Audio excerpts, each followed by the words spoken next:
책 읽기에 그닥 관심이 없는 우리 아이. 예비 초등이 되니 이젠 정말 책 읽기를 시작해야 할 것 같은데 어떤 책부터 어떻게 읽어주어야 할지 막막한 분들 부터 시작해보세요. 안녕하세요. 친절한 영화쌤입니다. 제 주변에도 극이과 성향을 가진 친구들은 이 책 읽기가 유독 힘들다, 어렵다 라고 하는 경우가 종종 있더라고요. 우선은 스스로가 책 읽기를 그닥 흥미로워하거나 좋아하지 않기 때문에 아이들 책을 읽으면서도 크게 재미를 느끼지 못하고 책 읽기는 다른 활동들에 비해서 후순위로 밀리게 되고 7살, 8살 정도가 되니까 이제는 책을 읽자라고 아이를 앉히기도 참으로 힘든 상황이다. 이제는 입학을 앞두고 있으니 책을 꼭 읽어줘야 할 것 같은데 어떤 책부터 어떻게 시작해야 될지 막막하다 하는 경우가 있어서요. 오늘의 영상은 7, 8세 책 읽기의 필요성은 알겠지만 어디서부터 어떻게 시작해야 할지, 아이를 어떻게 책 읽기로 끌고 가야 할지 막막한 분들을 위해서 준비해 보았습니다. 그럼 시작할게요. 전래동화, 명작동화로 시작하세요. 왜 전래동화, 명작동화일까요? 초등학교 국어 교과서에 많은 전래동화와 명작동화가 실려있기 때문에 라고 하는 현실적이고 직접적인 이유도 들 수 있습니다만 더 중요한 것은 재미입니다. 7, 8세라면 이미 세상에 책 읽기보다 더 재미있는 것이 많다 라고 하는 것을 이미 아이들이 알고도 남을 나이죠. 이런 아이들을 책 읽기로 끌어들이기 위해서는 첫째도 재미, 둘째도 재미여야 합니다. 재미있는 읽기 제재를 부모가 재미있게 읽어줄 때 아이가 독서라고 하는 것에 대해서 조금은 호감을 가지고 다가오기 마련입니다. 전래동화와 명작동화는 대부분 구비 전승의 과정을 거쳐서 이야기가 다듬어져서 문자로 정착된 경우가 많습니다. 구비 전승의 과정을 고려해보면 이야기의 구조 자체가 너무 복잡하면 전승이 쉽지 않겠죠. 그래서 전래동화와 명작동화의 경우에는 구조 자체가 단순하면서 특정 이야기의 패턴이 반복적으로 나타나는 경우가 많습니다. 또한 구비 전승되는 과정에서 사람들이 특히 재미있어하는 부분에는 좀 더 살이 붙는 경우가 많겠죠. 이 이야기에서 아주 흥미로운 대목이 다른 이야기에서 똑같이 나타나기도 하고요. 그러다 보니 전래동화나 명작동화의 경우에는 이해하기 쉬운 구조를 가지고 있고 또 흥미로운 이야기 거리가 많기 때문에 아이들이 쉽게 접근할 수 있고 재미있게 읽을 수 있는 이야기 제재입니다. 또한 아이가 원생활이나 부모와의 어떤 경험을 통해서 이미 전래동화나 명작동화에 어느 정도는 익숙해져 있을 가능성이 높습니다. 원에서 뮤지컬 관람이나 연극 많이 보러 가잖아요. 그리고 부모님과 함께 봤던 애니메이션, 영화도 전래동화나 명작동화의 내용을 바탕으로 둔 것이 많기 때문에 책 읽기에 익숙지 않은 아이라면 이 책 읽기에 대한 거부감이나 두려움을 없애줄 수 있는 좋은 읽기 제재입니다. 두 번째, 어떤 책을 고르면 좋을까요? 초등과의 연계성 때문인지 대부분의 출판사에서 전래동화와 명작동화를 전집으로 출간하고 있습니다. 따라서 선택의 폭은 상당히 넓은 편이고요. 무엇을 고르든 어느 정도 이상의 만족감은 얻을 수 있기 때문에 크게 걱정하시지는 않으셔도 됩니다. 다만 이때는 아이와 함께 동일한 이야기를 다루고 있는 여러 출판사의 책들을 우선 비교해보고 그림에 대한 혹은 내용 전개에 대한 아이의 취향이나 글밥의 정도를 한번 고려해보시는 걸 추천드립니다. 처음 아이와 함께 명작동화를 읽어야겠다라고 생각했을 때 저는 아람에서 나오는 요술램프 책이 참 마음에 들더라고요. 샘플북으로 받은 헨젤과 그레텔이 있었는데 아이에게 보여줬더니 아이가 그림이 너무 무섭다는 거예요. 도저히 이야기에 집중을 할 수가 없대요. 그래서 지인에게 받은 교원의 3D 명작동화를 보여줬더니 그게 제일 좋대요. 그래서 제 취향은 아니었지만 그 교원 책을 아이와 함께 일정 기간 동안 열심히 읽었어요. 이야기에 좀 익숙해지고 나니까 아이가 그 후에는 아람뿐만 아니라 다른 출판사에서 나온 전집들도 큰 부담 없이 받아들이더라고요. 샘플북을 이용하시든 도서관을 이용하시든 아이와 함께 동일한 이야기를 다루고 있는 여러 출판사의 책들을 한번 비교해보시고 고르는 걸 추천합니다. 세 번째, 어떻게 읽을까입니다. 오늘 영상의 핵심 포인트이기도 하고요. 이제까지 독서 책교과를 잘 해오셨던 분들도 이 대목은 한번 참고해 보시면 좋을 만한 팁으로 꽉꽉 채워보겠습니다. 첫 번째, 재미있게 읽어주셔야 합니다. 저도 아이를 낳기 전에 10년 가까이 고등학생들을 대상으로 수업을 했었기 때문에 아이에게 책을 읽어주면서 어떻게 읽어야 재미있게 읽어줄 수 있는 것인가 도 잘 모르겠고 또 굳이 내가 그렇게 익살스럽게까지 읽어야 하나 라고 하는 생각이 있었는데요. 이제는 제가 어떤 표정을 할 때, 어떤 목소리를 할 때 아이가 빵빵 터지는지 그 포인트를 조금은 알겠더라고요. 아이가 뱃속에 있을 때 동화 구연 강연을 들으러 간 적이 있었는데 4가지 목소리만 낼 수 있으면 동화 구연을 누구든 할 수 있다라고 말씀을 하시더라고요.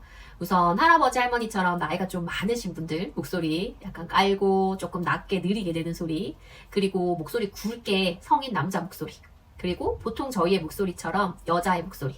그리고 조금 귀엽고 발음이 분명하게 또박또박하는 어린이 목소리. 이렇게 네 가지만 낼 수 있으면 동화 구현을 하는데 큰 무리가 없다라고 하시더라고요. 내 자식이니까 책을 좋아할 수 있다면, 또 책 읽기 필요하다라고 하는데 즐겁게 할 수 있다면 나 자신을 내려놓고 재미없더라도 재미있게, 오글거리더라도 익살스럽게 읽어준다 라고 하는 마음을 가지면 어떨까요? 두 번째, 부모가 메인으로 읽긴 하지만 아이에게도 읽기의 기회를 중간중간에 주세요. 아이가 7, 8세라면 한글 읽기에 완전히 익숙한 상태는 아닐 거예요. 그래서 부모님이 읽어주시되 중간에 특정한 인물의 대사나 혹은 특정한 대사, 특정한 단어는 아이가 읽을 수 있도록 기회를 주시면 좋습니다.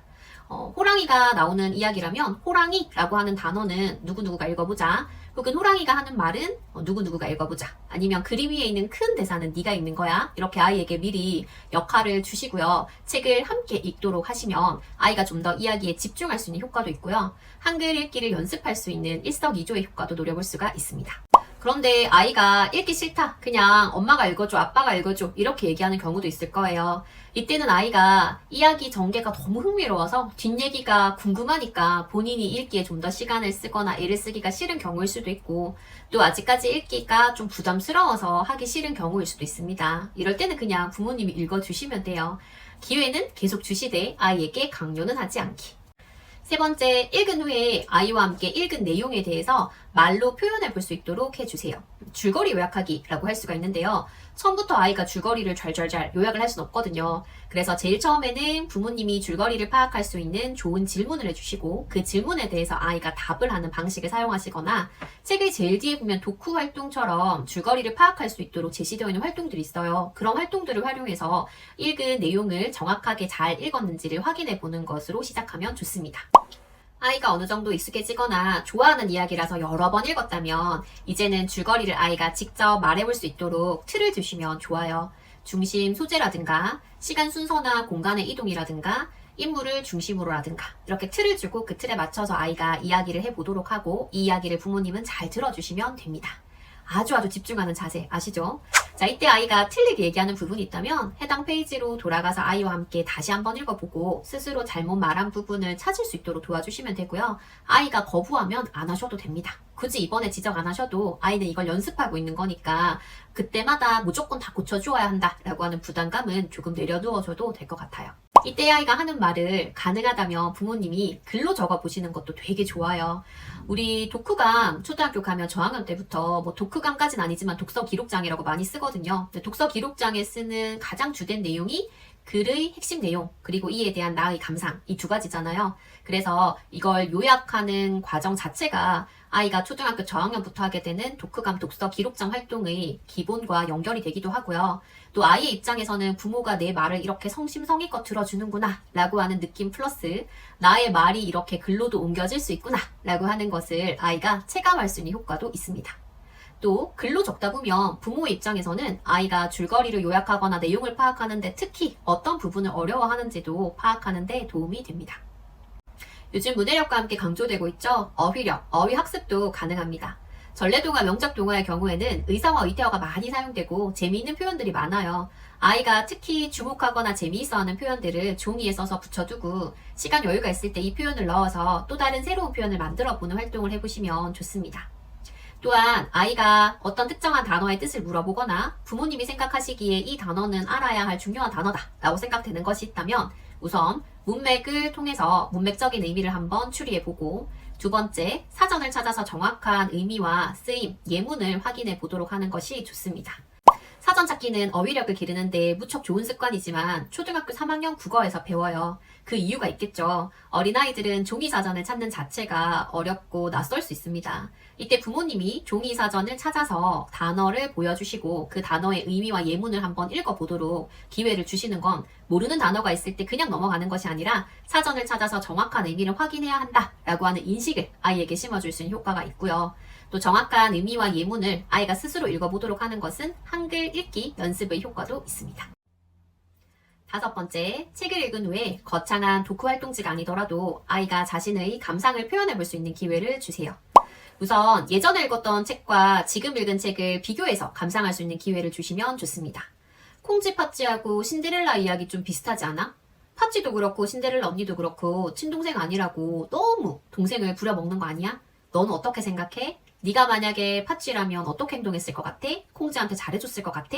뭐 이런 식으로 예전에 읽었던 이야기와 지금 읽은 이야기를 서로 인물의 행동이나 성격, 사건, 구조 등등을 기준으로 해서 서로 비교하는 활동을 하다 보면 어느새 아이가 자신이 읽은 글들을 구조화하고 서로 비교해서 감상하는 모습을 발견하게 되실 거예요.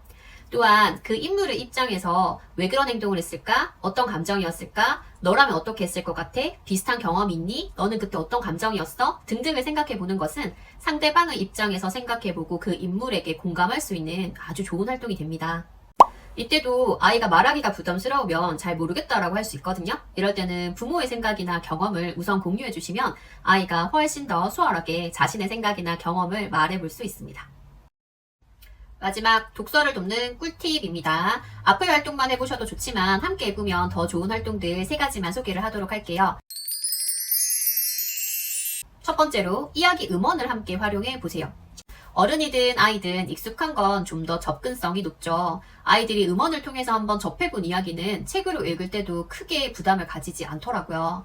세이펜도 좋고 이야기 CD도 좋고 또 여러가지 오디오북도 괜찮고 여러가지 방법으로 아이들이 이야기에 익숙해지도록 기회를 주시면 책 읽기에도 훨씬 도움이 됩니다. 특히 남자아이들은 뇌의 특성상 듣기에 더 큰 어려움을 갖고 있는 거 아시죠? 그런데 학교 들어가면 선생님의 지시사항이나 혹은 수업 내용을 대부분 듣는 과정을 통해서 해야 하기 때문에 이 음원을 통해서 이야기를 듣는 또 집중해서 듣는 연습은 후에 학교 생활에도 학습에도 큰 도움이 됩니다. 저도 다양한 방식을 이용해서 아이들에게 음원을 꾸준히 들려주고 있는데요. 네이버 오디오 클립을 이용해서 아이들에게 들려주고 있어요. 아이소리라고 하는 채널에서 여원에서 나오는 탄탄 우리 옛 이야기와 명작 동화 전체를 다 들을 수 있습니다. 이 앱의 가장 큰 장점은 이야기를 듣는 와중에 다른 앱도 제가 사용이 가능합니다. 그래서 내비게이션을 켜고 어디론가 이동을 할 때 아이들에게 이야기를 들려줄 수도 있고요. 바쁜 아침 시간에 눈으로 책을 보면서 밥을 먹는 건 불가능하지만 귀로 소리를 들으면서 밥을 먹거나 양치를 하는 건 가능하니까요. 아이들을 이야기에 집중시켜서 빠르게 준비시킬 수 있는 장점도 있더라고요. 두 번째로 패러디 그림책이나 영상물을 함께 활용해 보세요. 유설아 작가님의 토끼와 거북이 시리즈 다들 아시죠? 종이봉지 공주나 아기 늑대 3마리와 못된 돼지 이런 책들은 전래동화나 명작동화를 패러디한 아주 유명한 책이죠. 이야기 자체의 재미나 매력도도 물론 있지만 원작이 되는 이야기와 비교해서 읽는 재미가 상당히 있습니다. 아이들도 그래서 그런가 되게 좋아하더라고요. 또한 영상물과 책을 함께 활용하면 정말 좋은데요. 디즈니 세계 명작 전집으로 상당히 인기가 많죠. 저희 집에도 계몽사에서 나온 책이 있는데요. 이 책을 읽으면서 아이들이 원작 영화를 되게 궁금해해서 몇 달간 디즈니 플러스를 구독하면서 아이들과 책과 영상을 번갈아서 같이 봤었어요. 이미 책을 통해서 내용이 어느 정도 익숙해져 있어서 그런가 한글 자막에 영어 소리로 봤는데도 아이들이 상당히 집중해서 보고 또 같은 걸 여러 번 반복해서 보기도 하더라고요. 세 번째로 초등용으로 나오는 전래 동화나 혹은 명작책을 함께 병행해서 보여주시는 것도 좋습니다. 이야기의 전체적인 구조를 어느 정도 알고 있는 상태에서 글밥이 상당 부분 늘어난 책들을 함께 읽는 것은 글밥을 늘려갈 수 있는 좋은 방법이기도 하고요. 이 이야기 책 읽기에 대한 아이들의 흥미도를 유지시켜줄 수 있는 좋은 방법이기도 합니다. 각종 출판사에서 나오는 전집에는 교과서에 나오는 이야기라고 해서 따로 부록으로 책을 만들어둔 경우가 많습니다. 혹은 한국어 검정 능력 시험에서 추천하는 도서이거나 서정호 선생님이 쓰신 책들을 보면 전래동화에서 호랑이라든가 도깨비라든가 특정 소재를 중심으로 해서 이야기를 재구성해서 한 권의 책으로 구성해 놓은 경우가 많은데요. 이런 경우에는 흔히 아이가 그전에 읽었던 전래동화나 명작동화에 비해서 글밥의 양은 많아지고 그림은 줄어들었지만 아이가 읽기에 큰 부담을 가지지 않고 흥미롭게 읽기 제재로 본다라는 점에서 함께 읽기를 추천합니다. 올해 저희 집에 귀여운 막냉이가 초등학교에 입학을 했습니다. 형과 비교해서 어릴 때부터 늘 교구나 책은 풍부한 환경에서 자랐지만 다들 아이 둘 이상 키우면 느끼시죠? 늘 초점이 첫째 아이에게 있잖아요. 그러다 보니까 책 읽기도 제대로 꾸준히 체계적으로 못해준 것 같고 상대적으로 형에 비해서 책을 읽는 능력이나 속도도 느리다라고 생각을 했었는데요. 7세 후반에 초등 입학을 앞두고 갑자기 아이가 확 변화하더라고요. 쓰는 어휘도 다양해지고 고급져지고 책을 읽는 모습을 보아도 이해도라든가 책을 읽는 수준이 어느 순간 확 달라지는 게 눈에 보이더라고요. 이 둘째를 보면서 아이들의 성장이라고 하는 것이 부모가 바라는 속도와 다를 수는 있지만 어느 순간 아이들은 계단식으로 확 뛰어오르면서 변화한 모습을 보여주는구나 라고 하는 생각을 새삼스레도 했습니다. 이제 와서 될까? 너무 늦은 게 아닐까? 이런 걱정 되시겠지만 아이들은 여전히 부모와 함께 책을 읽는 따뜻하고 좋은 기억을 바라고 오늘의 영상 참고하셔서 아이와 함께 즐겁게 책 읽으실 수 있으면 좋겠습니다. 오늘도 끝까지 함께 해주셔서 감사하고요. 좋아요와 구독도 부탁드립니다. 저는 또 도움되는 좋은 영상으로 찾아뵙도록 하겠습니다. 감사합니다.